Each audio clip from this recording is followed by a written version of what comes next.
Hello and welcome to our channel, where stories come to life. Today, we dive into an inspiring tale of bravery and family unity, the Rhinos Challenge, a family's test of unity.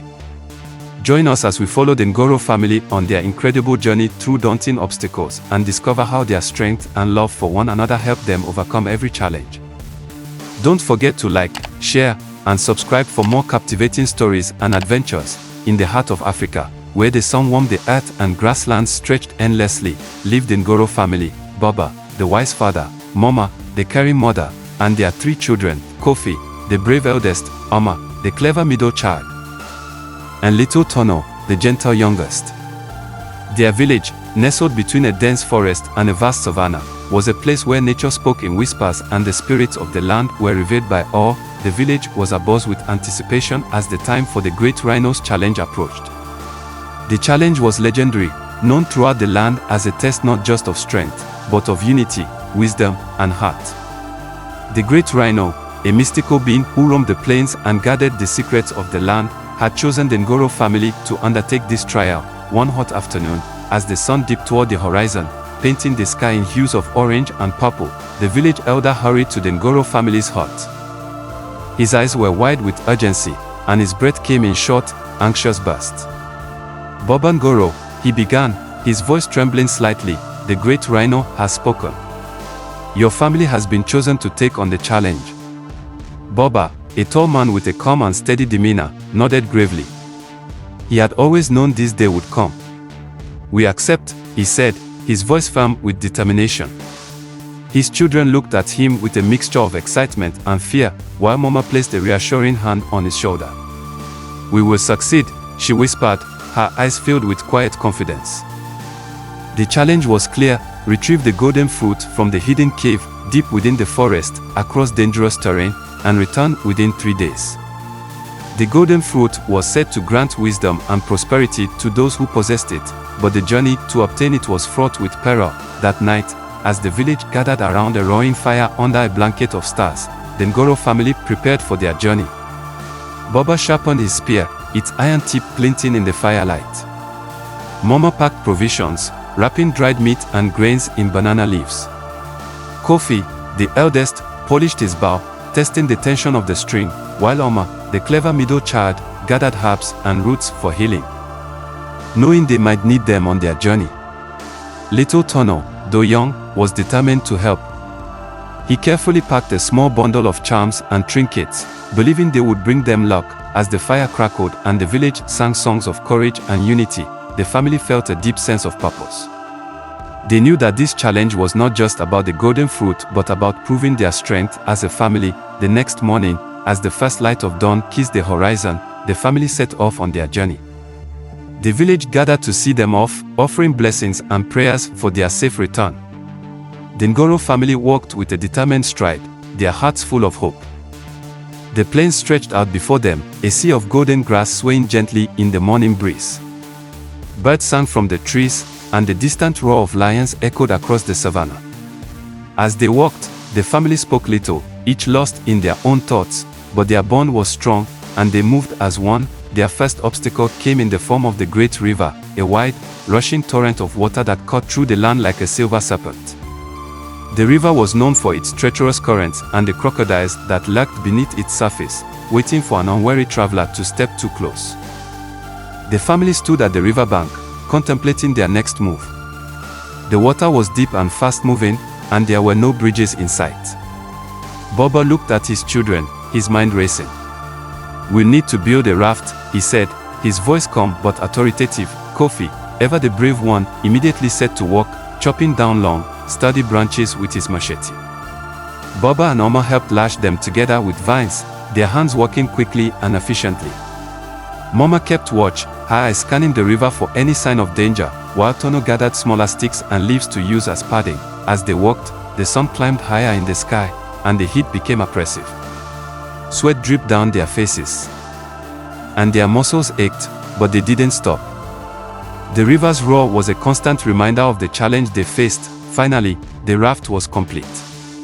It was small but sturdy, made with the care and precision that only a family working together could achieve.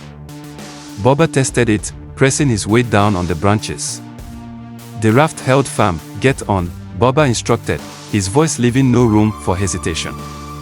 One by one, the family climbed onto the raft, their hearts pounding in their chests.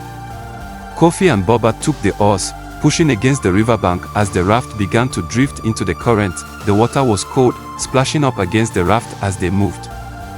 The current was strong, pulling them downstream with a force that made their arms burn as they rowed. The trees on the riverbank blurred as they passed, and the sound of rushing water filled their ears. Suddenly, the raft jolted, hitting something beneath the surface. Tono gasped, clutching Momo's arm as the raft tipped dangerously to one side. Baba and Kofi rowed harder, trying to steady it, but the river seemed to have a mind of its own, tossing them about like a leaf in the wind. That's when they saw the crocodiles. Dark, menacing shapes moving through the water, their eyes barely visible above the surface. One of them surfaced near the raft, its massive jaw snapping inches from Kofi's oar. "Kofi, watch out!" Oma screamed, her voice piercing the roar of the river. Kofi swung his oar with all his might, hitting the crocodile's snout and sending it retreating into the depths. But more were coming, circling the raft like sharks scenting blood. Baba's eyes narrowed in concentration. "Hold on tight," he shouted, and with a powerful stroke, he pushed the raft toward a narrow section of the river where the current was even stronger. The family clung to the raft as it shot forward. The crocodiles snapping at their heels, the raft careened down the river, the speed making it almost impossible to steer. The crocodiles were left behind, unable to keep up with the swift current, but now they faced another danger, a series of rapids ahead, where the river crashed over rocks and boulders, frothing white with fury. "Brace yourselves," Baba called out as the raft plunged into the rapids. The water roared around them, lifting the raft and slamming it down again, drenching them all in icy spray. The raft twisted and turned, narrowly avoiding jagged rocks as they hurtled down the river. Kofi gritted his teeth, his knuckles white as he gripped the oar.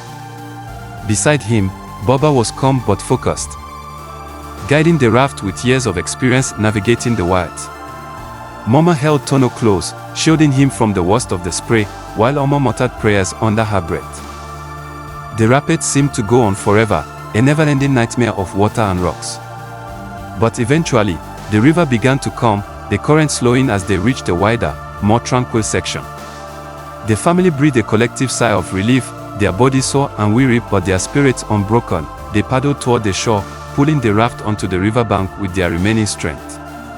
The setting sun cast long shadows, signaling the need for rest.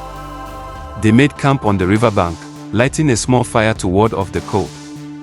As they warmed themselves and dried their clothes, they felt a deep sense of accomplishment for overcoming the first challenge together. That night, they slept under the stars, surrounded by the sounds of the African night, the distant roar of a lion, chirping crickets, and rustling leaves.